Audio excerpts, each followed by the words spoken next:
Добрый день. Хотите ли вы не хотите, но о книгах мы не забываем никогда. Читающие мы и пропагандируем везде и всюду. И сегодня такой небольшой обзор книг, которые, скажем так, выделяются среди большого количества книжной продукции, которая сейчас печатается везде. Поэтому мы условно назовем их сегодняшние книги для ума и сердца.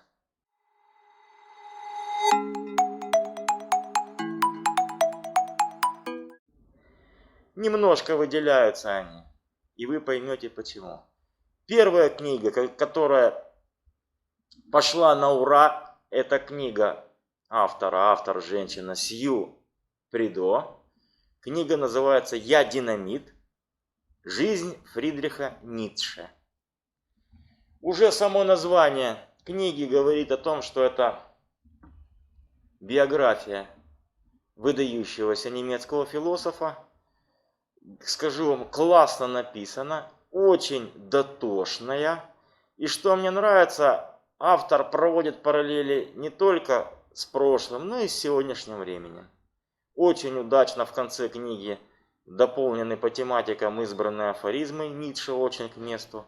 Мне лично понравилось очень ее описание взаимоотношения нацистской власти с творческим наследием Ницше. Очень хорошо написано. И вообще, вы знаете, масса нюансов.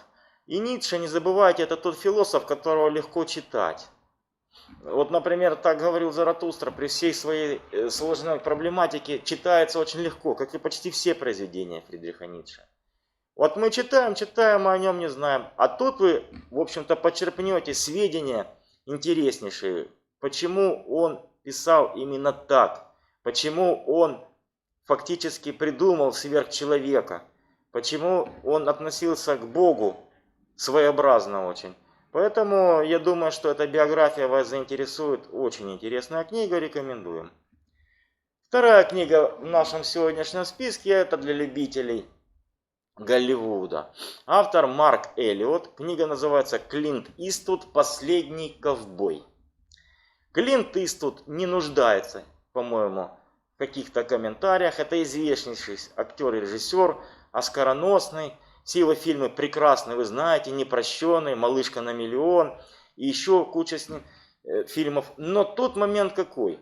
Автор проанализировал, как вот Клинт Иствуд из простого фактически паренька, который особых звезд с небес не хватал, стал вот таким вот фактически знаковым персонажем Голливуда. И лишний раз убеждаясь, что не боги горшки обжигают, обычный пацан, который играл в энделиках джазовые мелодии, напивался, лупил по мордасам, попадал в всяческие переделки, отслужил в армии и так далее, обладал артистической стрункой и попал в обойму. Начал с сериалов, его заметили, потом пошли спагетти-вестерны Серджио Леоне, знаменитые, которые вы знаете, например, те же «Однажды на Диком Западе», «Хороший, плохой, злой» и «Иже с ними». И все. Потом пошел «Грязный Гарри», его персонаж, и Клинт Иствуд стал тем Клинт Иствудом, каким он есть. Мне больше всего понравилось описание его работы над заведомо провальным фильмом «Птица», «Бёрд», который посвящен Чарли Паркеру. Клинт Иствуд большой поклонник джаза, и он уговорил кинокомпанию Warner Bros. Отснять это кино. Кино, кстати, классное, 1928 года, посмотрите, пожалуйста. И еще один очень интересный штрих. Он избирался мэром города Кармел, это городок небольшой. Но за 2 года работы на следующий срок не пошел, сказал, это не по мне, уж очень дело сложная политика. Поэтому от Клинт Иствуд как Иствуд, действительно последний ковбой. Следующая книга в нашем списке, наверное, больше для души. Это Александр Ильичевский, «Чертеж Ньютона» называется. Ильичевский автор очень интересный, мы за ним давно следим. Он, в общем-то, номинировался и на Букера, писатель маститый. Хотя 70-го года рождения, но уже молодым, конечно, назвать нельзя.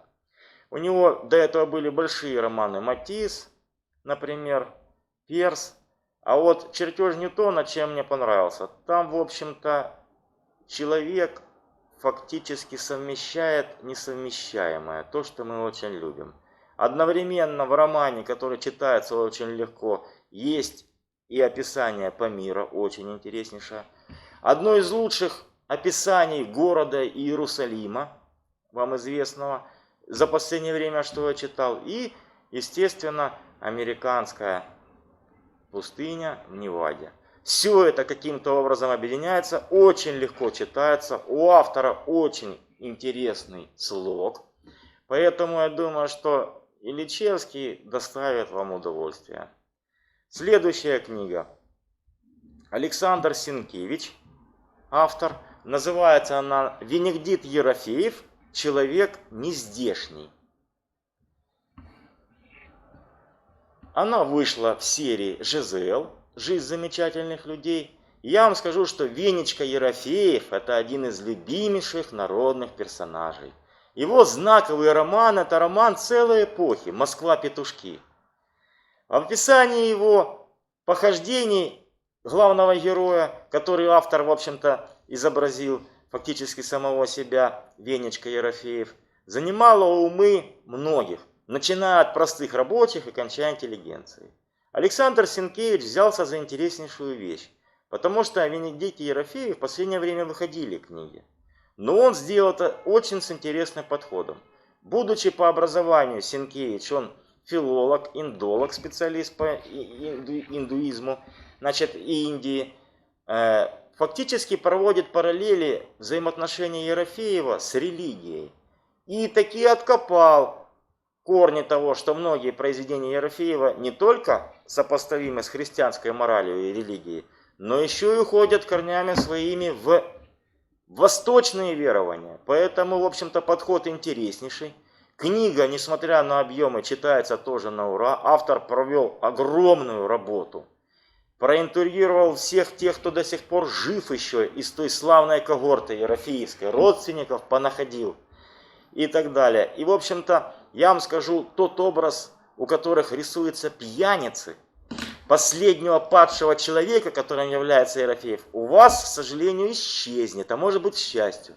Потому что не мог пьяница, как вот мы представляем, извините за сленг, конченый, написать такие разумные вещи. Ерофеев был знатнейший чтец, у него была великолепнейшая память, и он хватал штрихи жизни отовсюду и классно их отображал. Поэтому биография этого очень и очень замечательная. Знаете, такой вот образ человека, вот посмотришь на фотку Венедикта Ерофеева, у него, знаете, и глаза такие вот прям детские, непосредственно, подумаешь, ну как вот такой человек пьяница-то может быть? Ну, частично пьяница, конечно, но тем не менее даровитый в памяти. И книга Сенкевича очень хороша. Следующий автор. Каюсь, он мне был неизвестен, но почитал таки крупная фигура. Это англичанин Дэвид Митчелл. Книга называется «Утопия-авеню». Митчелл – один из самых на сегодняшний день популярных англоязычных авторов. Тиражи его книг огромны. На русский язык переведено, по-моему, 6 романов. Все они у него большущие. Этот роман последний, «Утопия-авеню». Митчелла сравнивают, в общем-то, и с классиками англоязычной литературы, и с Томасом Пинчоном, и Шейбаном.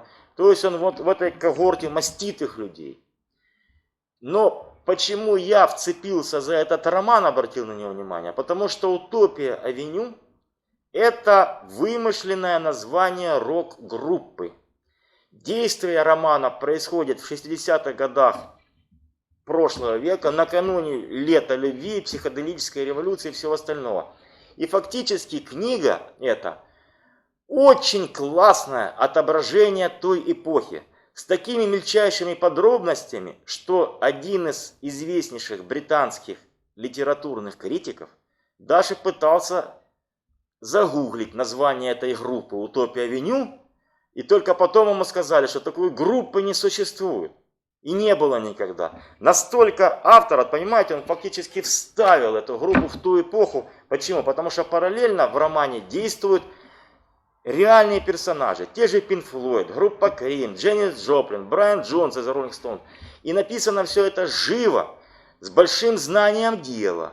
Поэтому эту книгу вам рекомендую, кто интересуется историей и фактически жизнеописанием соответствующего времени.